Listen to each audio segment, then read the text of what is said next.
Welcome to the channel, friends. So today's video is going to be going over how to properly replace the batteries in this Honeywell Home T1 non-programmable manual style thermostat. This is a push button thermostat, and the first thing you want to do is go ahead and turn off the heat or cool setting. So you're going to go into mode here and turn off the thermostat. Very important. So you want to put this in the off position. Once it's in the off position, then you can go ahead and remove it off your wall.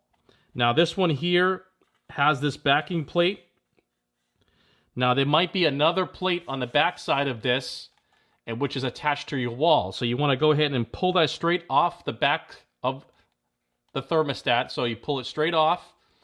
There's no pivot on this one. These ones, when they have that backing plate, will come straight off, and that will expose your batteries. Now we're going to go ahead and remove the batteries, and I want to talk about something else. So you want to go ahead and check out the contacts, the terminals here to make contact with a battery.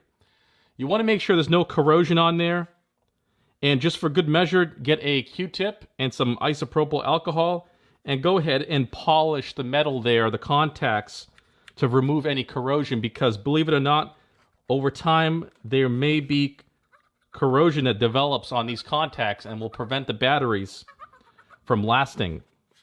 So once you go ahead and do that and clean your contacts, go ahead and install a fresh new set of batteries.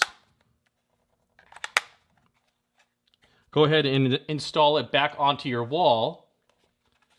And then the very last thing is you want to go ahead and reset your time, because it will most likely remove the current time from the thermostat.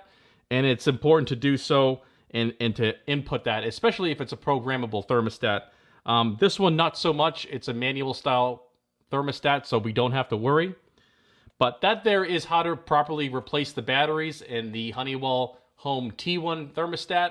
I hope you guys enjoyed the video, and I'll see you in the next one.